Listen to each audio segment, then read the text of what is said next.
Greetings, everyone. I'm Jed Schlackman. I work as a holistic counselor as well as a spiritual energy healer and hypnotherapist and regression therapist. For the current video, I want to speak about what happens when we die and resolving some of the paradoxes that appear to be present in terms of people's reports and experiences about death and the afterlife realms.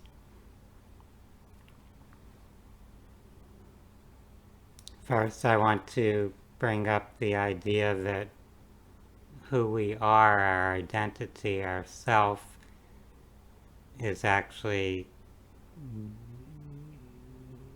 eternal in a sense. So it's something that can't die ultimately. It's actually just the physical body, this physical form that's dying, and the actual you, your actual self, doesn't die. It's just having the experience of physical birth and physical death, but the consciousness is part of an infinite eternal essence or source, and so your consciousness is continuing in some manner after death. It's just no longer focused through the filter of this physical body and the senses interpreting the data or information of the physical realm. So what happens when physical death occurs is the sense of self has a shift. The focus of consciousness moves from the physical body up into another layer of energy and consciousness. It's sometimes referred to as a higher density level. So the physical plane is often thought of or referred to as the third density, and beyond that there's fourth density, fifth density, sixth density, and seventh density, kind of the culmination of the octave of energy densities, what people might call oneness with the Creator or with the divine essence, with God. And that's the way people in the metaphysical field often talk about how the consciousness goes into a different level, a different plane of experience. So what we refer to as physical death includes that transition or shift in the focus of consciousness, the sense of self, from this third density physical form and personality to the fourth density at least. There's a potential to shift focus above and beyond that, but at least initially there's the movement of consciousness, of self-awareness into the fourth density, which is often referred to in terms of being the astral plane or the between lives or afterlife realm.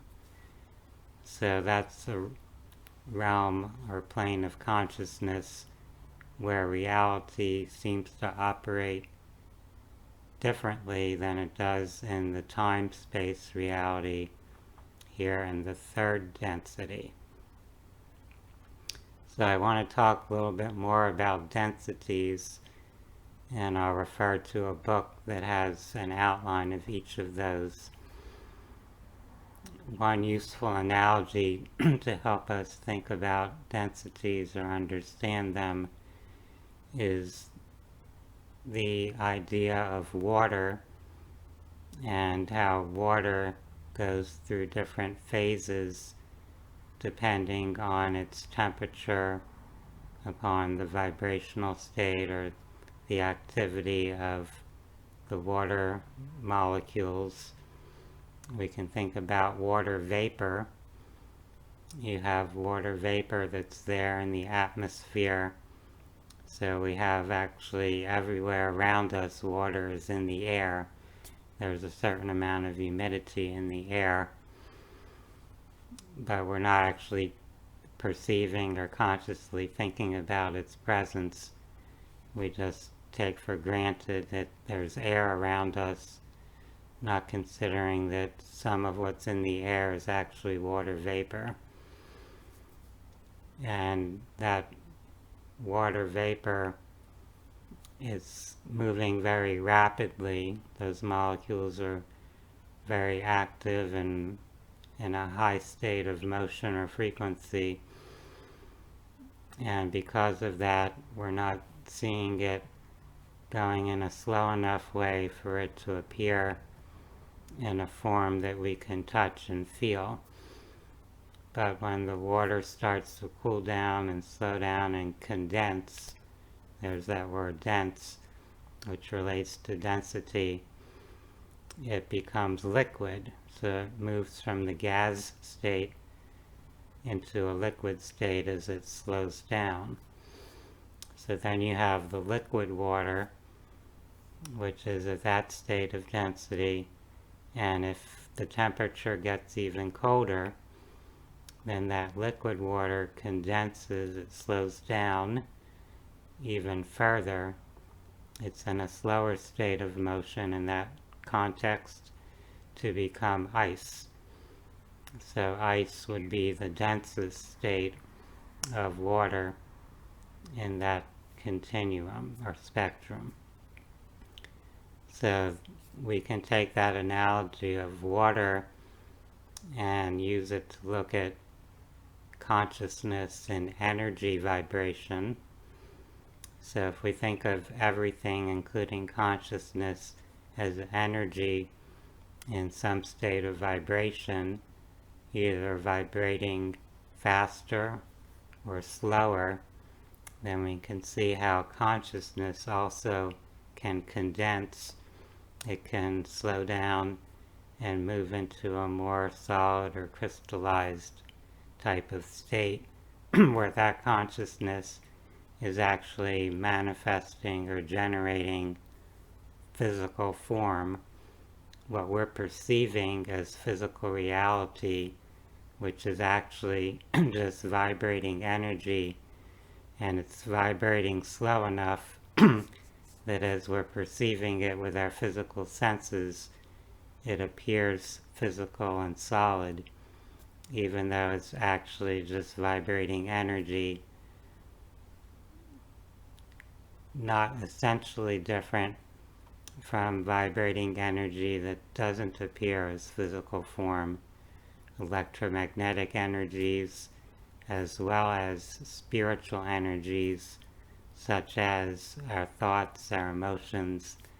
Those are energies too. They're vibrating, but at a different level or octave than the physical vibration that we can perceive as if it were solid. So I'm going to refer now to a book that speaks about densities. This is the book, The Prism of Lyra, or Lyra, An Exploration of Human Galactic Heritage by Lisa Royal and Keith Priest. And it has a lot of channeled material, transmissions, we could say, from extraterrestrial consciousness. And in the book it talks about the octave of densities.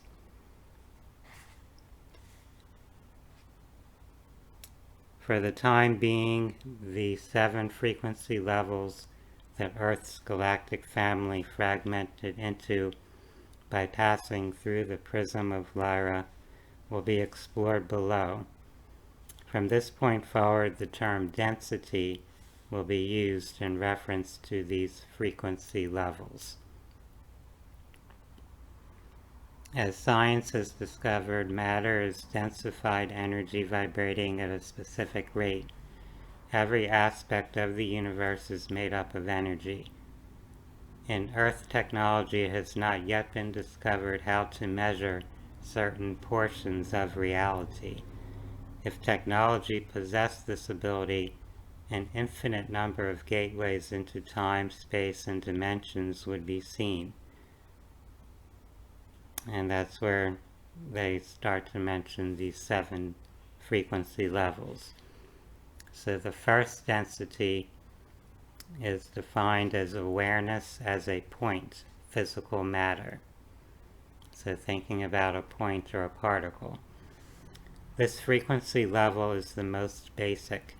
It provides the matter and energy for the creation of atoms and molecules. The basic life forms of mineral and water, for example, are all operating from first density frequency. Humans possess this frequency within themselves as well. It makes up the basic genetic codes. So as humans, we have a physical body, which includes chemicals and molecules, the physical elements. So those elements are the first density. So they're a layer of our being as we're having a human experience. Every molecule, every atom, in a sense, has its own form of consciousness, and that consciousness is operating at the first density level. Second density is defined here as awareness as a line, biological matter, development of group or species identity. The consciousness expressed by second density vibration does not possess self-awareness or ego. Most species within the plant and animal kingdom exist here. However, their placement in density depends upon many additional factors, including the presence or absence of ego. So, predominantly, second density is living plants and animals. So, consciousness operating on a kind of more instinctual level, a species group mind or group consciousness pattern or level. So there's not much degree of individuation there, of individual personality development. There can be some degree of transition between the second and third density consciousness as an animal starts to develop a personality per se. People often notice this with their pets. So different pets, different dogs or cats, for example, seem to develop a more unique or individuated personality as they interact with human beings, as human beings are highly individuated in their personalities. This brings us to the third density. Third density here is defined as volumetric awareness, ego, loss of group identity, development of individual identity, ability to remember past and cognize the future while retaining present awareness. This is the density where human beings emerge. It is a vibration that creates the illusion of separation and thus a challenge toward awakening.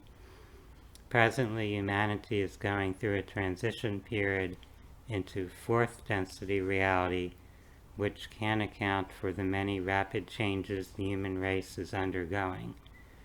This is the frequency that expresses the most separation from the whole, or from the oneness, you could say. It is from here that many lessons about integration are learned. This is the most intense of all levels in its cultivation of growth within the self.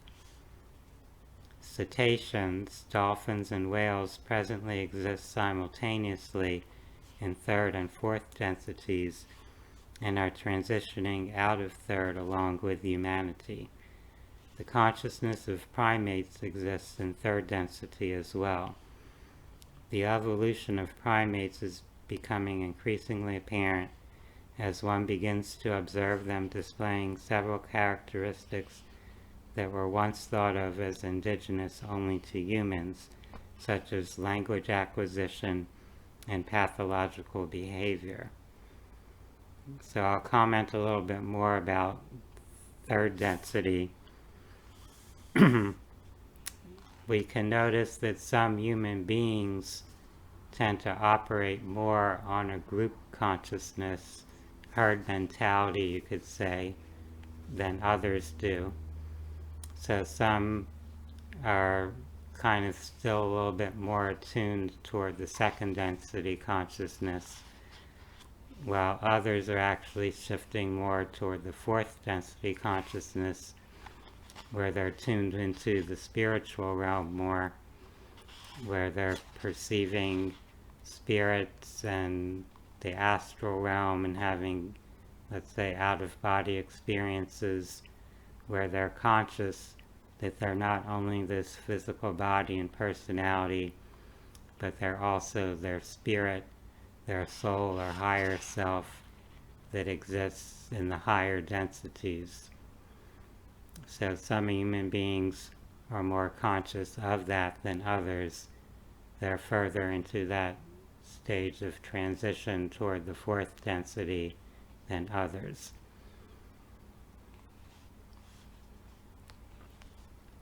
Fourth density is defined here as containment of volumetric awareness, superconsciousness, reintegration of group identity without loss of ego identity.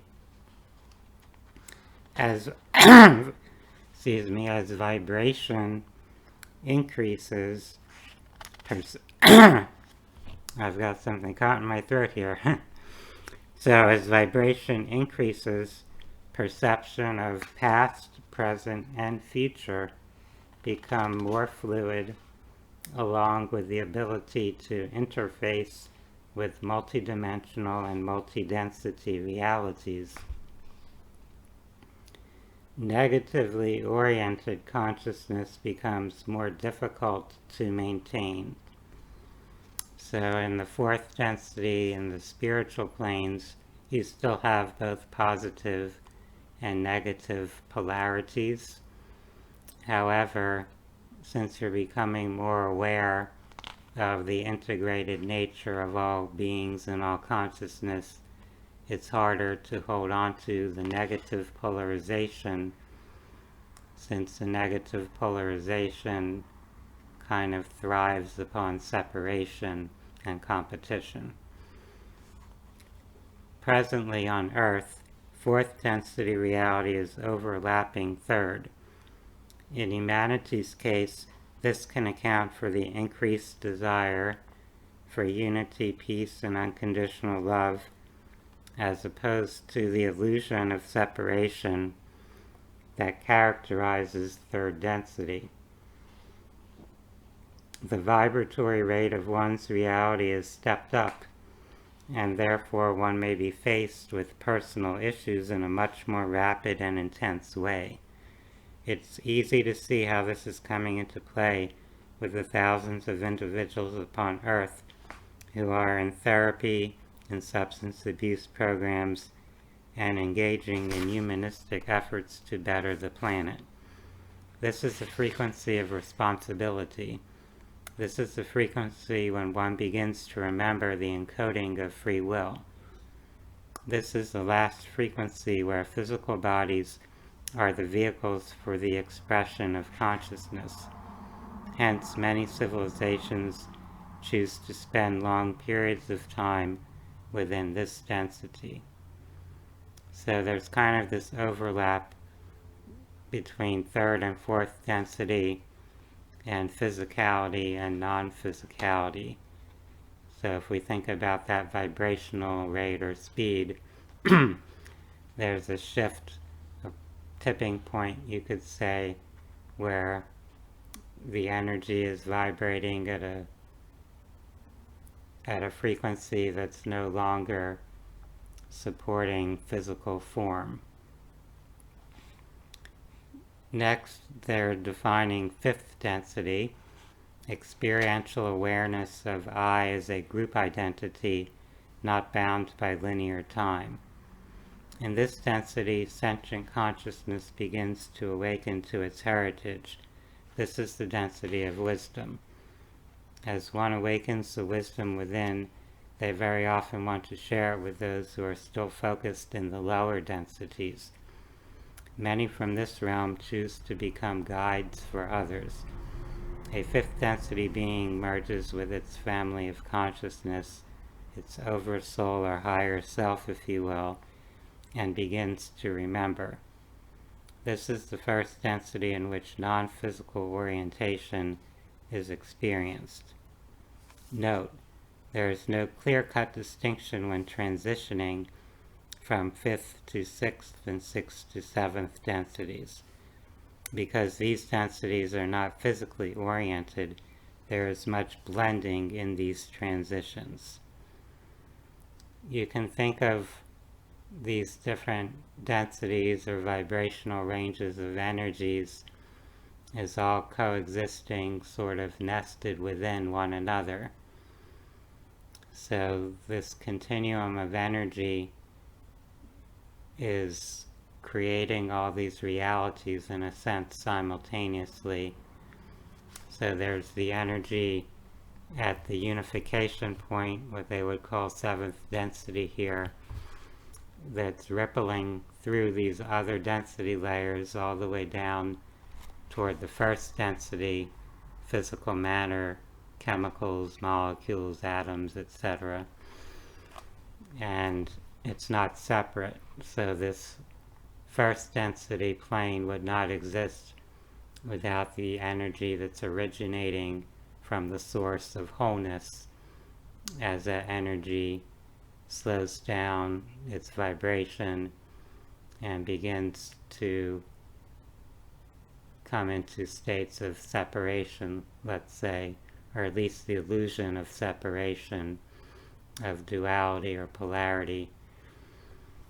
It's ultimately all part of a oneness or isness of non-separation, but it's experienced as if everything were separate and distinct, where there's individualized identity rather than a group identity or unified identity that encompasses all.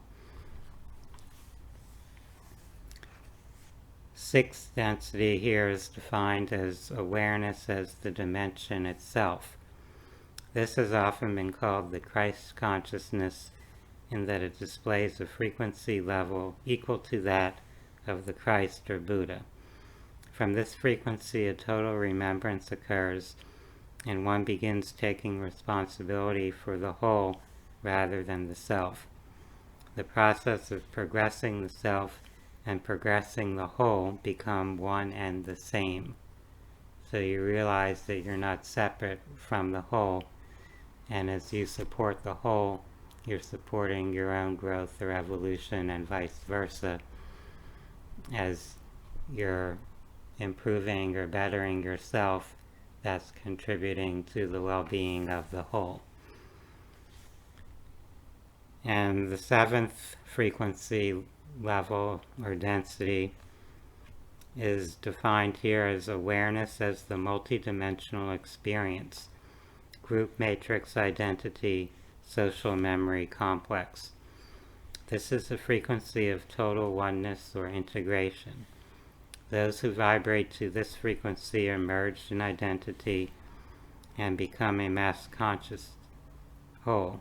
They magnetize those in other frequencies and provide the current for the natural flow toward integration. Once the 7th density beings reach critical mass, they will progress through the prism of Lyra.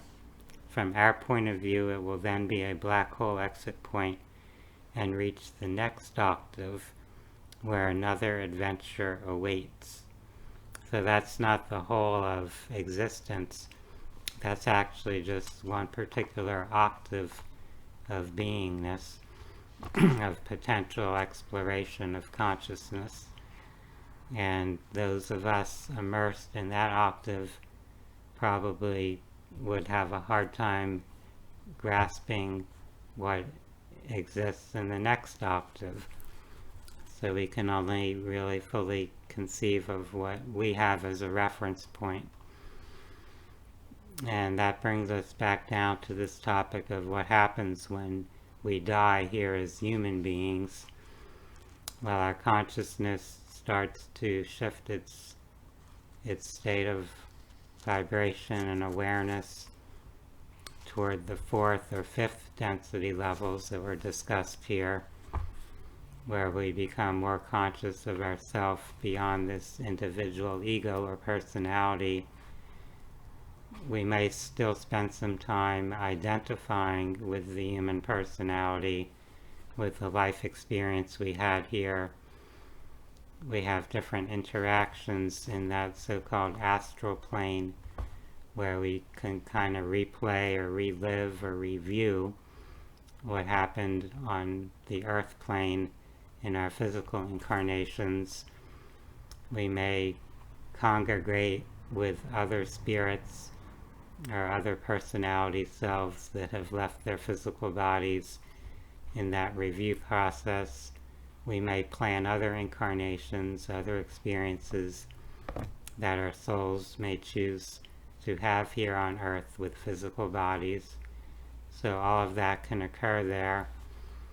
And those spirit or personality selves can also interact with the consciousness of spirits that are incarnated, that are currently in physical bodies having their earth experience. So there are people who are mediums, intuitive, psychics, clairvoyants, and so on, who often have those interactions with spirit beings. Some of those spirit beings may be the personality selves that were previously incarnated, you could say deceased beings, and they're now there on that fourth density or fifth density, communicating with the incarnate personalities. There could be beings on those higher densities who have actually never incarnated, who are also trying to provide guidance or support in some way to the human beings having the physical experiences.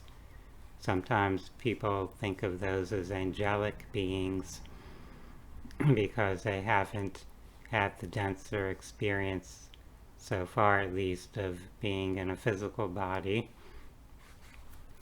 So those are all possibilities. And there's also the topic of reincarnation.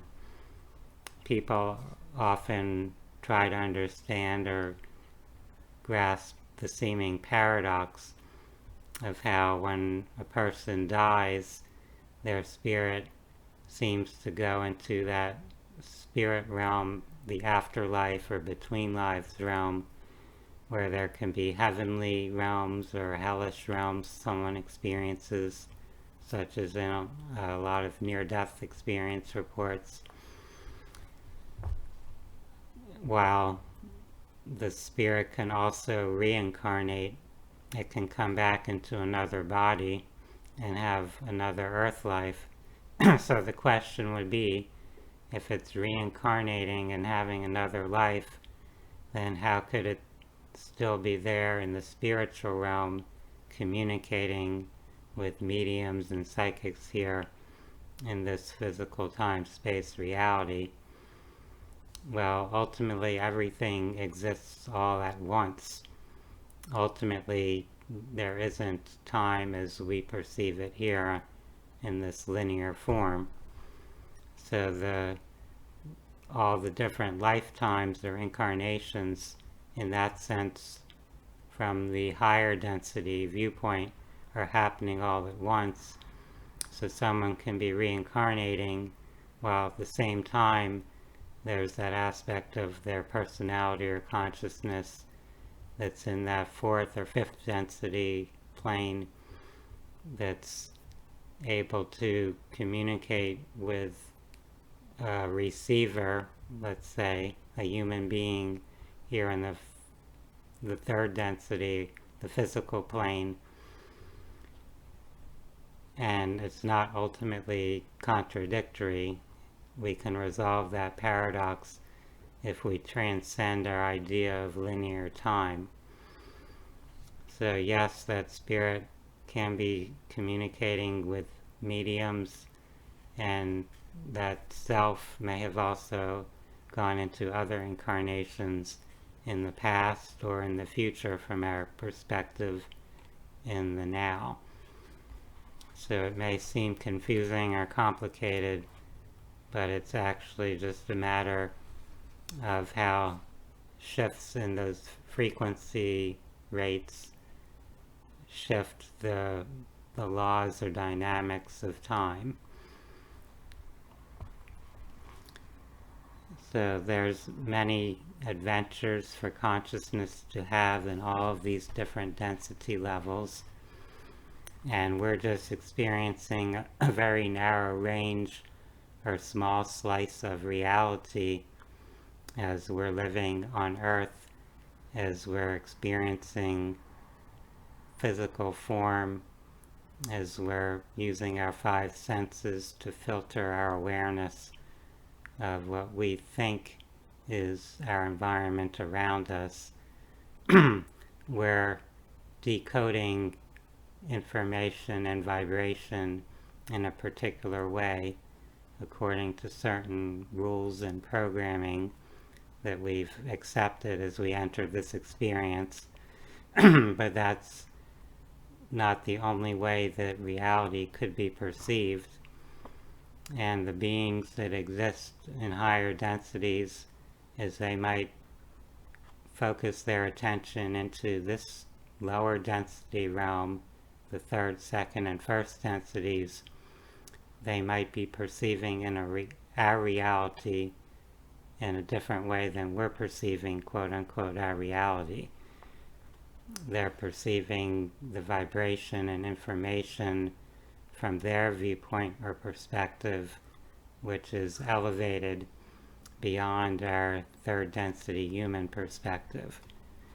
It may seem confusing, but it's helpful to kind of expand our way of thinking, expand our viewpoint, so that we can relate more to those higher densities and how they are able to perceive our plane of existence. I hope that this discussion has given you some insights, helped you perhaps resolve some puzzles or paradoxes you've been looking at in terms of consciousness, in terms of our spiritual purpose, of our spiritual experiences, things such as out-of-body experiences, near-death experiences, people's reports of what they consider the afterlife or between life, between incarnations realm. You'll find some of those reports in past life regression therapy recordings or writings. You can look at the works of Michael Newton. He wrote the books Destiny of Souls, Journey of Souls, Life Between Lives. And there's also Rob Schwartz, who's written Your Soul's Gift, Your Soul's Plan. So there are these many different accounts of what people experience when their consciousness detaches temporarily from this physical form to see things from another plane, a higher consciousness or higher density state. And that gives us some insight into this progression of awareness, this expansion of consciousness as you go through those density levels, as you shift from just physical matter to an organic life form or plant or animal form, and up to the human form where there's more individuation, the ego development, the sense of self, and then shifting back out toward a more integrated group consciousness where you are aware that you're not just your individual you, you're part of a greater field or greater collective of consciousness that's gathering experience as it evolves. For those that are interested in these topics, I invite you to read some books that I've published. The first one is Consciousness, Creation, and Existence, A Guide to the Grand Adventure. You can find my books on Amazon. You can read some more about them at my website, which is phinsights.com. That's phinsights.com. I wish everyone a wonderful day. Namaste.